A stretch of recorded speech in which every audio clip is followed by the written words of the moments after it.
Happy Wednesday, everybody. Today is December 15th, 2021, and today's podcast is a little different. I'm going to be here by myself and talking about basically 2021 in a recap in a whole, and just kind of give everybody a little update on what's going on and a lot of things, but also diving into some other things. I'm just going to leave it at that. It's probably not going to be that long of an episode, but I feel like this episode is needed, and I wanted to get this out there. I've been thinking about this, and just kind of do like a little recap, give everybody an update, and hopefully you guys enjoy this. So we're going to get right into it. All right, so first, I want to start with a couple things. Obviously, it is the 15th. We do have, a couple more weeks of December. Hunting season still is going on in a lot of places, even Michigan. I haven't been hunting, honestly, since November, but for good reason. I'm working on my house like crazy, so trying to get that project done. Not saying that I'm not going to be hunting, but the weather's kind of turning a little bit here, and the deer have actually kind of vanished. I don't have a lot of deer on camera right now, and they're I think they've moved on to their winter patterns, and so until I can maybe get a beat on something that I want to go after, I'm not going to shoot any does this year, because obviously I've killed 3 bucks and got a lot of meat, so I don't really need the meat. But I want to get into first, Christmas is coming. So a couple ideas for Christmas. I'm going to be working with some new companies, new products and everything coming up in 2022, and I want to kind of get the cat out of the bag for that right now. So the first one's going to be Novix tree stands. So Jeff Weaver from Novix, the owner of Novix, reached out to me, and with a little partnership through Working Class Bowhunter Guys as well, I went down to Novix and toured the facility and everything. It's badass. It's really cool. It's a warehouse, a clean warehouse, and everything gets made and assembled right there. Not the casts don't get made right there for the stands, but everything gets assembled and everything. So got to meet him and get to know Jeff a little bit. Couldn't be a nicer guy. And we're going to be working together going forward in 2022. So just if you guys have never heard anything about Novix, they offer 2 stands right now. They got a Hilo Hang On and they got an Echo Hang On. And I have both of them, and I've played around with them, used them a little bit. So I just kind of want to give my take on these. These things they're nice. They're really nice. And I'm going to start with the Echo. The Echo is a little bigger stand. It can definitely be a mobile stand. I'm not saying it can't be, but it's not fit for my mobile way of doing things. It's 11.5 pounds. The platform dimension is 30 inches by 19.5. So it's kind of a bigger stand. You could definitely mobile hunt with this. You definitely can. I'm probably not going to mobile hunt with it. It'll probably be a stand that I just put in a tree and it's sit there. The Hilo is going to be my go-to. The Hilo stand, this thing is badass. This thing is 10 pounds. That's with the seat cushion, the offset bracket, 2 straps, everything, 10 pounds, 10.2 pounds, and the platform's 26.5 by 16, so it's kind of a smaller stand, but this thing is sweet. There's definitely a few ways to be able to hook sticks to it and everything. They got the stick quiver, which I have that. I don't know if I'm going to use that or not. I'm still kind of playing around with it, but I did find a way with bungee straps and everything to be able to hook sticks to it. I do have a set of the doubles, and I have a set of the regular climbing sticks. They're 2.2 pounds a piece, 9 pounds altogether with 4 of them. They're 32 inches. They're rated for 300 pounds. So those are the single step climbing sticks. Right now I'm kind of leaning more towards those, but I do have the double steps. So the double steps they have are 2.9 pounds a piece. So there'll be 11.5 pounds for 4 of them, 32 inches in length. They're double steps. So they're going to be pretty badass as well. So go check those guys out, novixoutdoors.com. Tell them I sent you, and order a new stand or sticks, and go check those out. So I'm going to move on to the next thing is, not that I'm not excited about Novix. I really am excited about Novix, but Exodus trail cams, I've been working with them this year. These cameras they're awesome. They really are. And I've been saying it all fall and everything.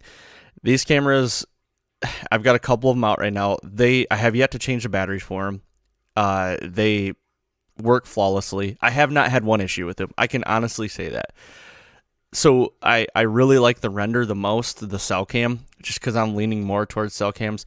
But the render is awesome. The app is, designed really well.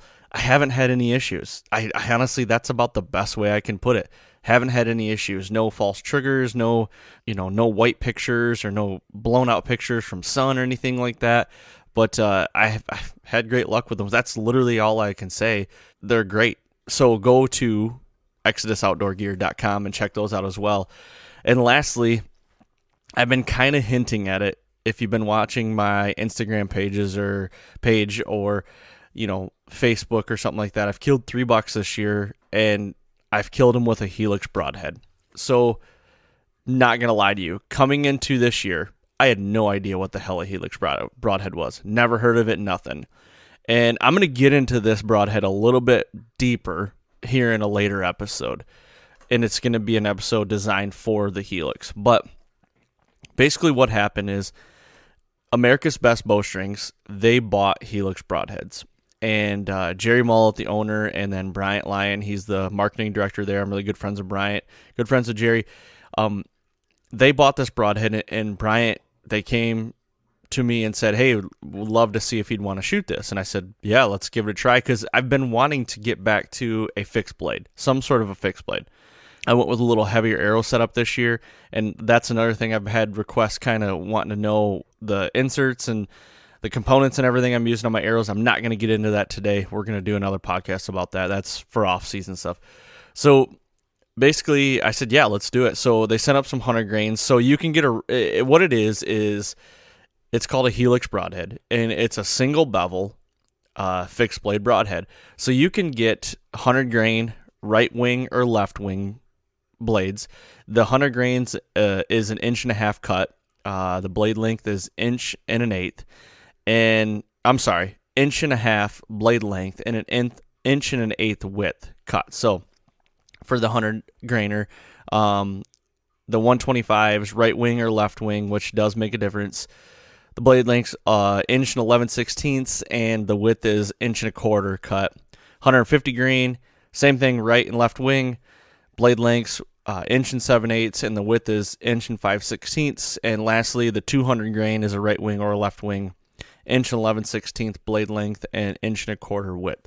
So they sent some 100 grainers up, and I started shooting them, and I started getting some arrow flight to the left, not bad, from my field points. And that's something I will dive into later as well. I've shot a lot of fixed blade broadheads, and everybody says they want field point accuracy. They do fly like field points, but I have yet to find a fixed blade that will hit right next to my field points.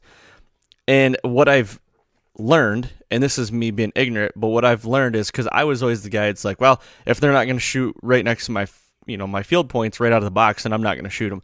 Well, it's just not that easy.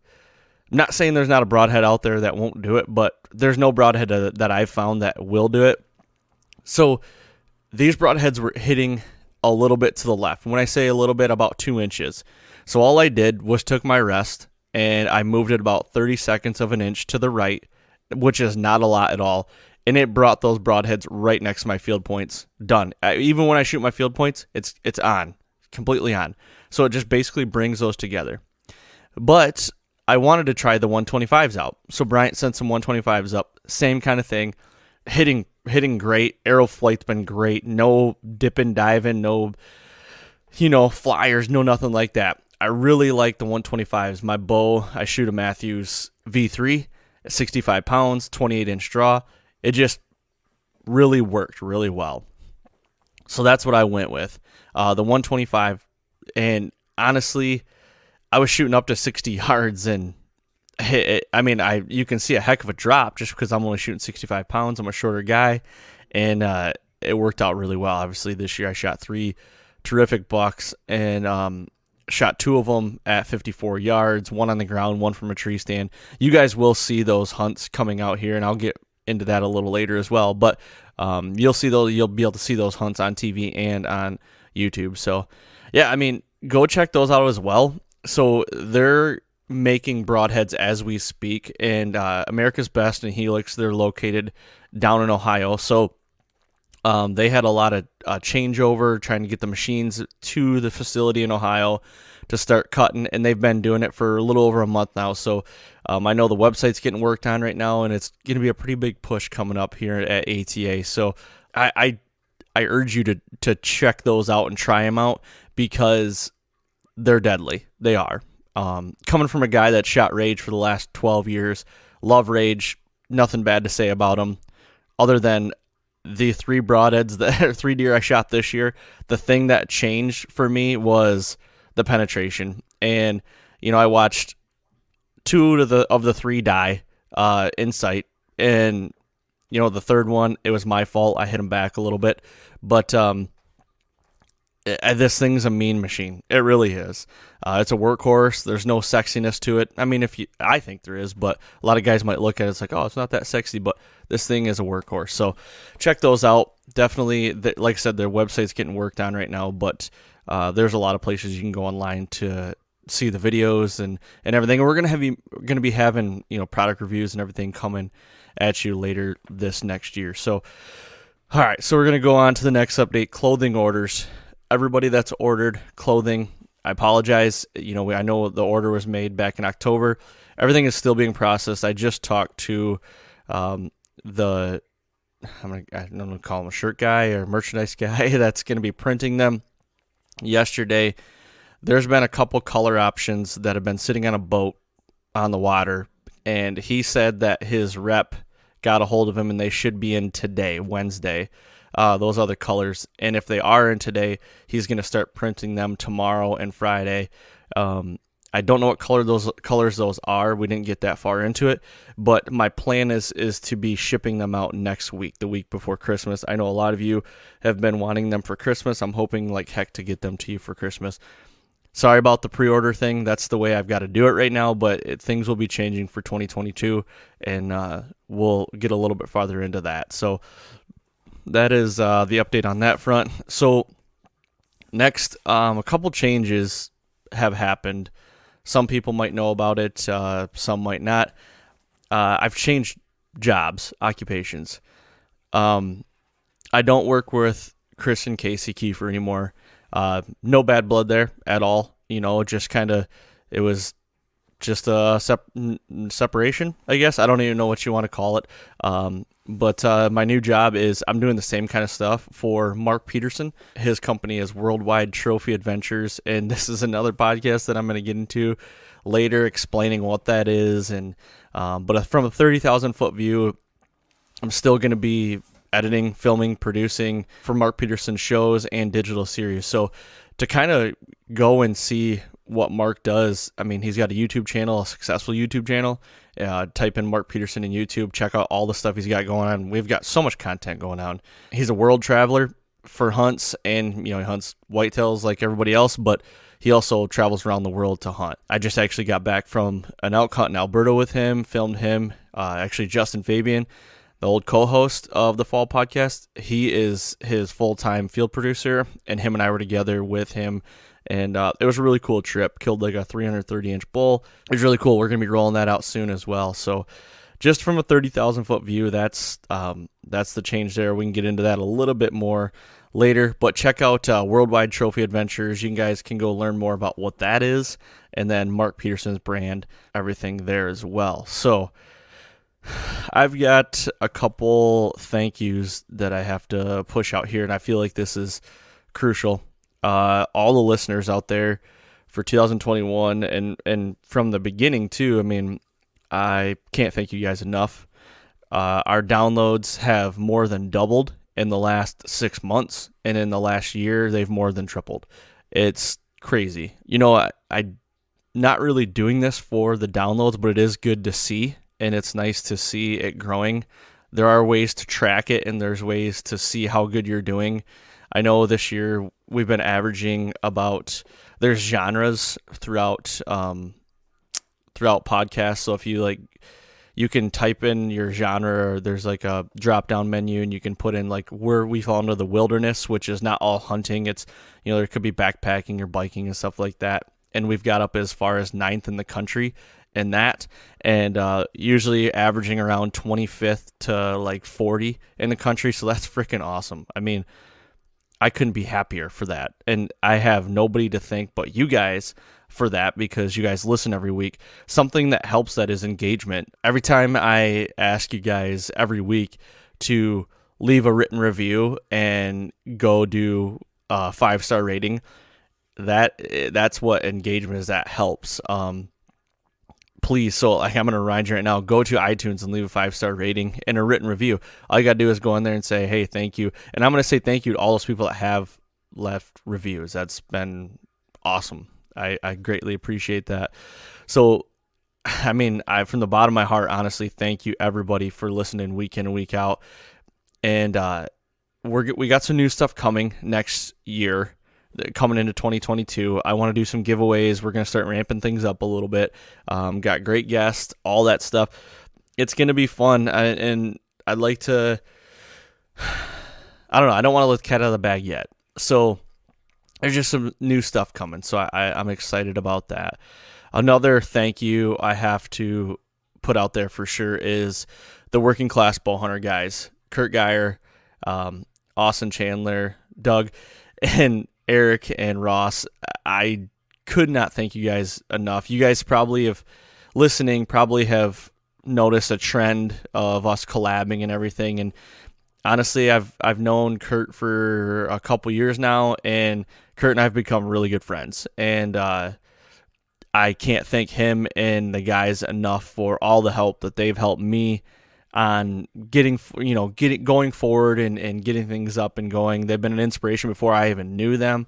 So, I mean, I can't say thank you enough to those guys at all either. And if you guys are looking for some great content, those guys have some great content coming out. Go check them out as well. There's not a lot of podcasts I listen to out there anymore for hunting, but theirs is definitely different, and it's one that I listen to every week.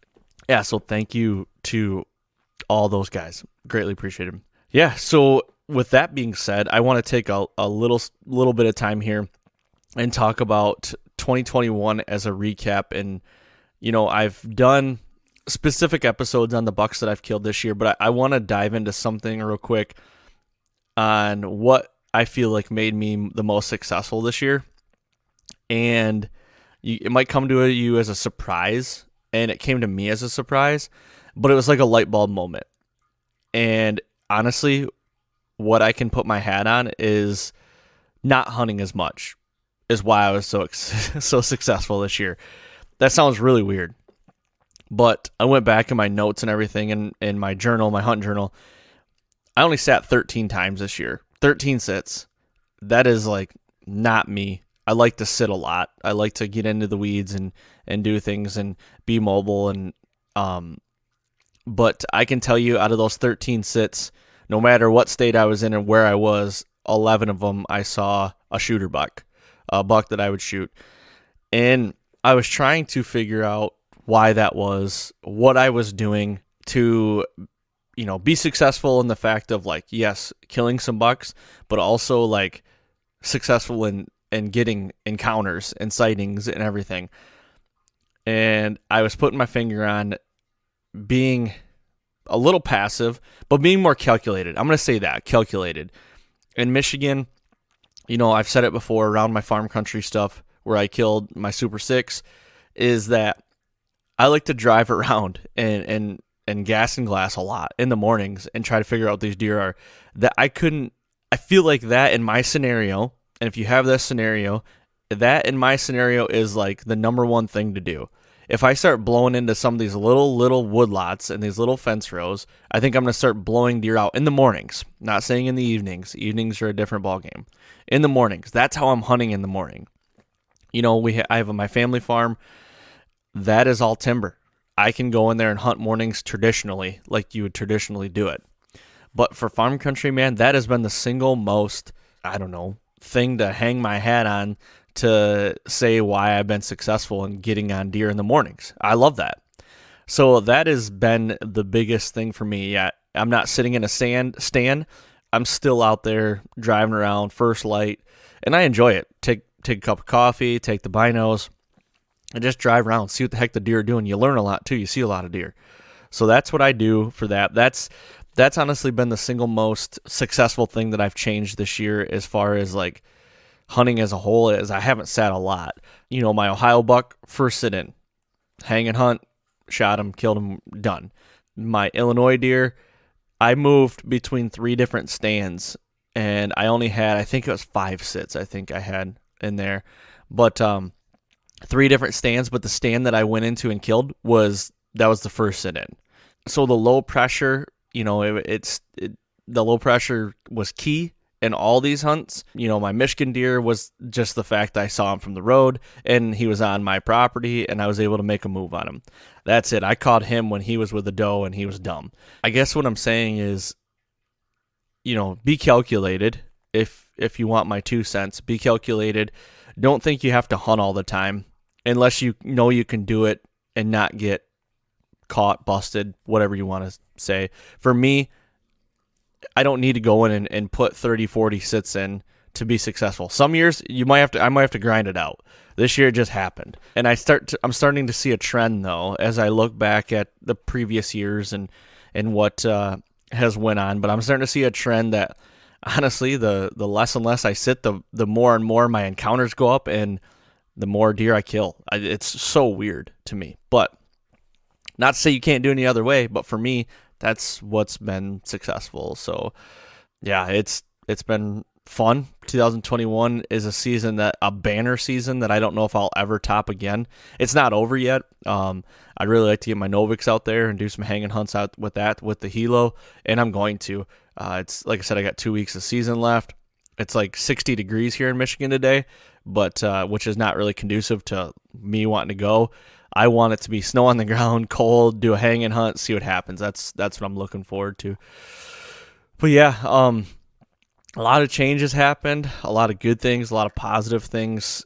Going forward with the podcast, nothing's going to change there as far as like we're going to keep doing what we do. I want to conquer the world on this thing.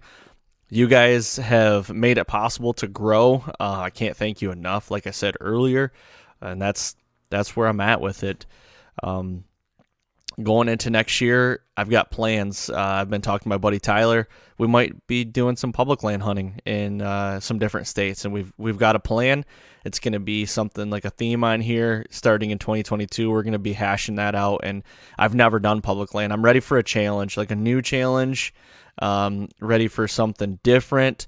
I'm ready to test my abilities, my hunting abilities, my scouting, my woodsmanship, whatever you want to call it. I'm ready to put that shit to the test and tackle some public land. I hope I can get out there and do it. I guess it just takes me to do it. I don't know what my work schedule is going to be in the fall, but I think I'll be able to get away a little bit and go do some hunting. So I'm excited about that for sure. Yeah, I think I'm going to leave it with that. This is a shorter episode, like I said, and sorry it was just me talking. You guys might be pissed, but hopefully you guys have stayed on this long to hear it all. I just felt like I needed to put an episode out as far as updates and as far as thank yous to everybody out there listening. I know I sound like a broken record and everybody says it, but you guys are what makes this go around. We've got some new partners coming on. I'm looking for more partners. I definitely want to use products that are conducive to the way that I hunt and the way that I think everybody else out there listening hunts as well. And I think they're things that people want to hear about and might want to even purchase or get and use. And I think it's beneficial for you guys as well. So yeah, with that being said, I'm going to cut it loose, get off here and stop rambling. So thank you guys one more time for all the downloads and all the listens, all the feedback, all the DMs, messages, everything. Thank you so much. I greatly appreciate it. And we'll be right here next week on the Fall Podcast.